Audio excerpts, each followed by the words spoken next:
Pelo sinal da Santa Cruz, livrai-nos Deus nosso Senhor dos nossos inimigos. Em nome do Pai, do Filho e do Espírito Santo. Amém. Ave Maria, cheia de graça, o Senhor é convosco. Bendita sois vós entre as mulheres. Bendito é o fruto do vosso ventre, Jesus. Santa Maria, Mãe de Deus, rogai por nós, pecadores, agora e na hora de nossa morte. Amém. Causa nostra Letícia, ora pro nobis. Em nome do Pai, do Filho e do Espírito Santo. Amém. Já rezaram o seu rosário hoje? Vou rezar o meu daqui a pouco. Rezem o rosário, tá bom? Sempre. Todos os dias. Padre Pio rezava, em média, 4 rosários, mas tem lá escritos, ele escreveu certa vez lá e deixou no quarto dele, na cela onde ele dormia, lá, rezar. Hoje rezei 17 rosários. Não é para qualquer um, não. Então, rezar o rosário sempre. Algumas pessoas me enviaram algumas mensagens através do box de mensagens do YouTube, perguntando como devemos nos portar durante esse período, né, esses momentos um pouco tumultuados, e realmente são tumultuados da história do Brasil. São momentos muito delicados, muito tumultuados, e que realmente o católico tradicional ele tem que ter uma certa fé. Fé de que, primeiro, o Brasil foi consagrado a Nossa Senhora pelo anterior presidente. Minto, ao Imaculado Coração, não. Ao Sacratíssimo Coração de Jesus. Então, tendo em vista isso, ainda que a fé dele tenha muitos problemas, inclusive referentes à vida pessoal dele, mas foi feita a consagração. E, com certeza, Deus levou isso em consideração lá no céu.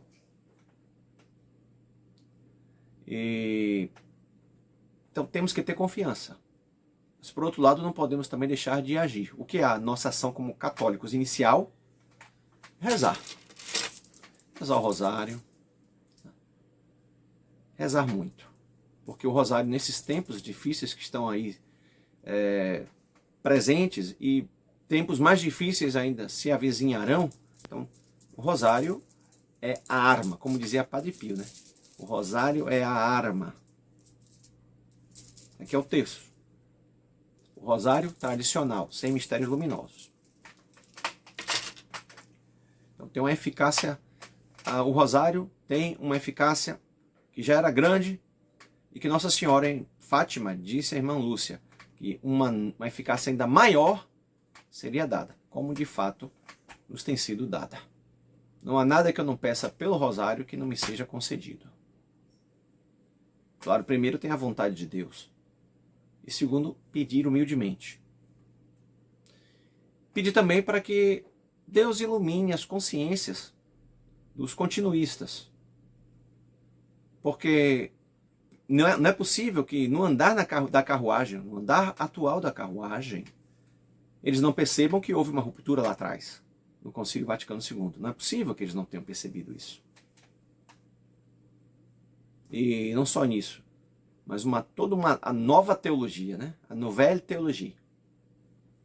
De Henri de Lubar, de Schillebeeckx, e que foi denunciada por Dom Lefebvre.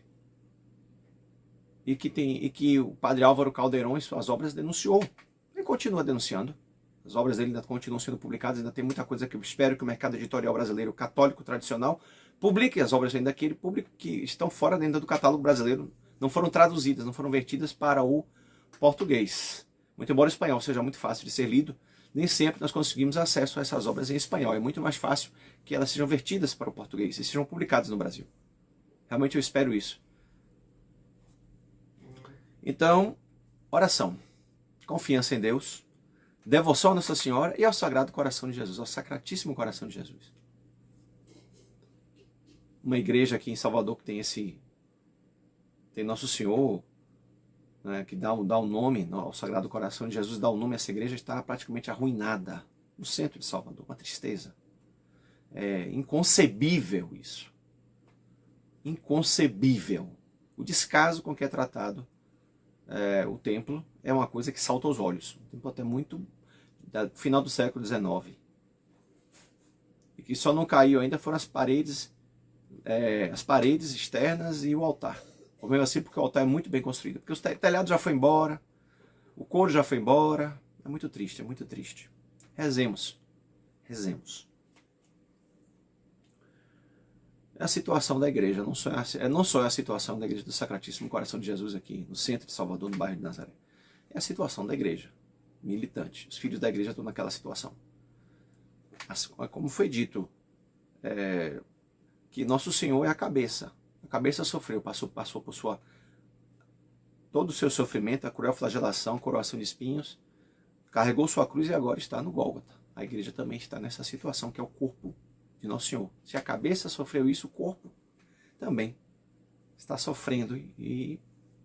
Mas, como Cristo ressuscitou, a igreja ressurgirá ainda mais gloriosa. O que mais eu posso dizer? Padre José Eduardo. Padre José Eduardo, eu não tenho como esquecer do senhor, eu tenho que rezar, a gente tem que rezar muito pelo Padre José Eduardo, né? Postagem dele nova aqui, que a gente não pode deixar realmente de fazer a devida atenção. Então, tá aqui.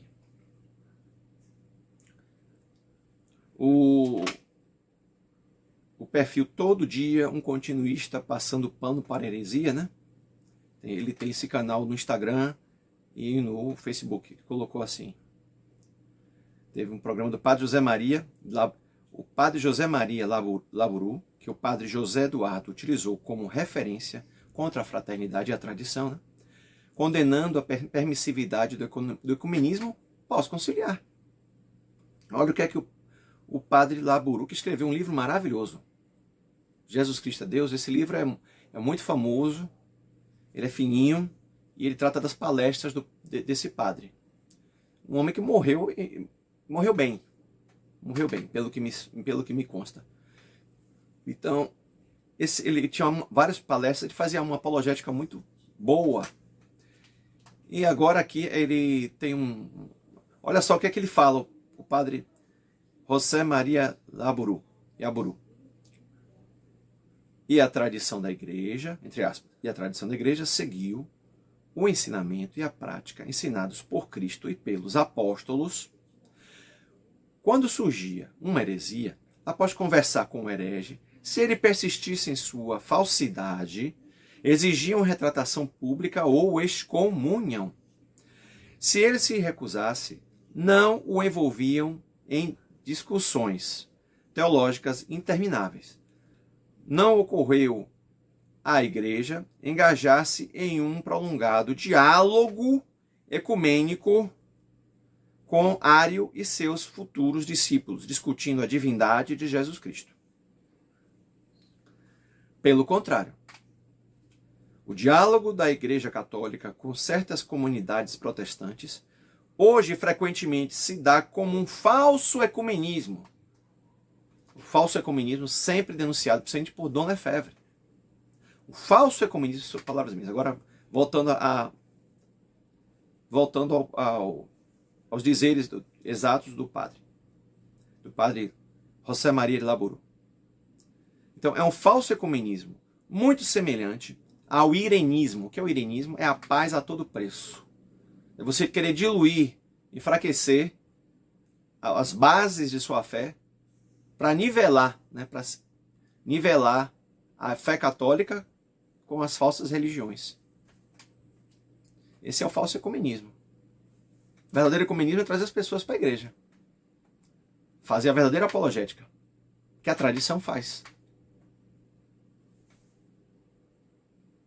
Então, esse falso ecumenismo muito semelhante ao irenismo, não é? Resulta na comunidade cismática, tratada com tanto respeito e afeição, os, entre aspas, irmãos separados, afirmando-se ainda mais separada da igreja. O decreto conciliar sobre o ecumenismo é apropriadamente intitulado Unitatis Redintegratio. O decreto conciliar sobre o ecumenismo é apropriadamente intitulado Unitatis Redintegratio. Esse é o seu propósito. E, analogicamente, o tratamento paciente da igreja para com os católicos errôneos e protestantes que permanecem na igreja aparentemente e que apenas lhes permite introduzir doutrina herética nela. É desastroso. Padre José Maria de Aburu, que o padre José Eduardo tanto utilizou como referência contra a fraternidade sacerdotal São Pio X e contra a resistência, contra a tradição como um todo. Né?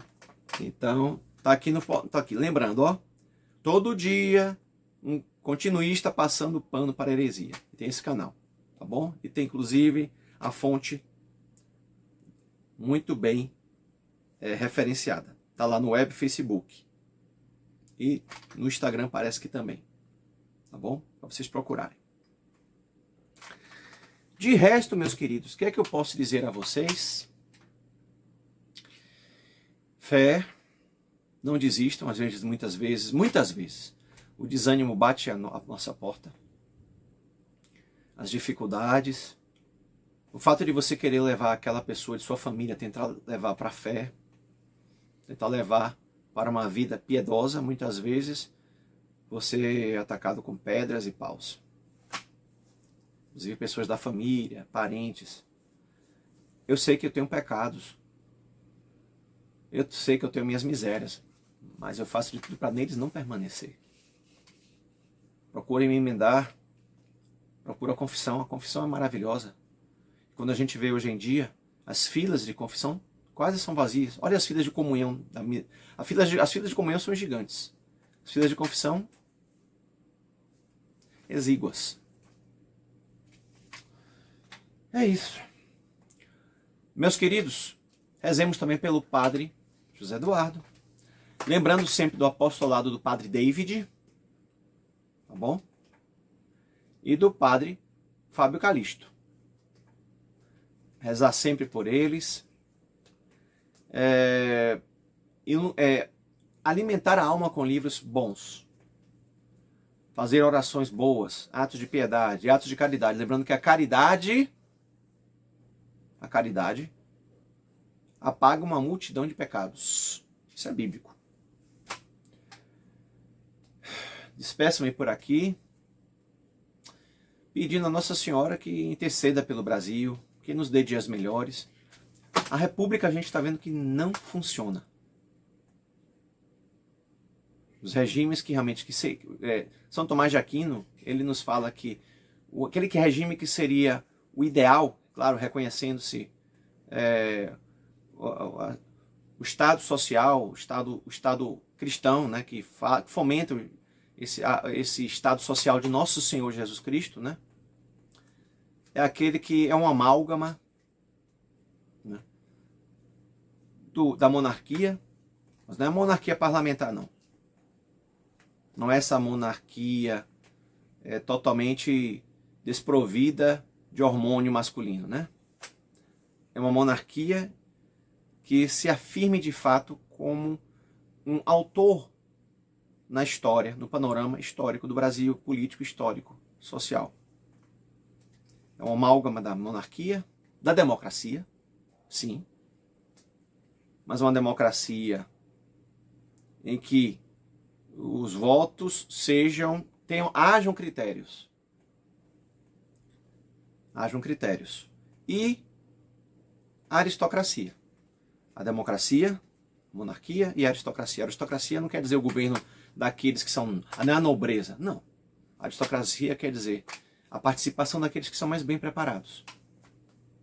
Aqueles que estão mais bem dotados de não só boas intenções, mas de bons métodos e uma cabeça boa. para levar adiante o propósito ao qual esse país que nasceu com a missa se propõe. E não tem como o Brasil não ser católico. O Brasil nasceu e é a vocação. Guilherme Freire fala isso. Não é? O Guilherme Freire. E então vamos rezar. Rezar para que Deus ilumine as consciências do nosso povo, que ilumine nossos corações, para que nossas famílias sejam realmente exemplo de união, caridade, fraternidade, verdadeira fraternidade que é a cristã, e que a liberdade seja um bem posto a um bem maior e direcionado a um bem maior. Despeço-me por aqui. Lembrando que dia 12 vai ter a live. Estava programada para o dia 5, sobre a respeito dos 3 livros que eu falei aqui, né? A live vai ser lá pelo canal do Custódia Fidei. Custódia Fidei. Está no Instagram. Os 3 livros. O de Dom Antônio de Castro Maier, de Dom Monsenhor Marcel Lefebvre, e no livro Pedro Tu Me Amas. São 3 livros fantásticos. Tá bom? 3 livros fantásticos. O Pedro Tu Me Amas é do Daniel Leroux, que eu soube que não é padre. Parece que não é padre. Mas é uma pessoa que está muito bem por dentro de toda a situação da Igreja Pós-Conciliar e da questão do escandaloso encontro de Assis e todas aquelas reuniões ecumênicas absurdas, que na verdade ali não tem nada de ecumenismo verdadeiro, mas é uma traição a Nosso Senhor, a gente tem que dizer isso. Foi uma traição que os papas pós-conciliares, né, deram início, João Paulo II, de uma forma, infelizmente, tão escandalosa. Né? E os outros apenas deram continuidade. E os outros 2 livros querem mostrar, querem divulgar as figuras de Dom Marcel Lefebvre para o tradicionalismo católico e do Antônio de Castro Maier. No Brasil, precisa ser divulgado, tá bom? Bem, meus queridos, despeço-me por aqui, não quero tomar muito do tempo de vocês, pedir a Nossa Senhora que abençoe cada um de vocês e que cada um de vocês encontre sempre o galardão, o refrigério e o amor e a proteção de Nossa Senhora e de seu divino Filho, nosso Senhor Jesus Cristo. Em nome do Pai, do Filho e do Espírito Santo. Amém. Causa nostra Letícia, ora pro nobis. Tchau a todos. E se você gostou do meu conteúdo, por favor, curta, compartilhe, inscreva-se no meu canal. Grande abraço.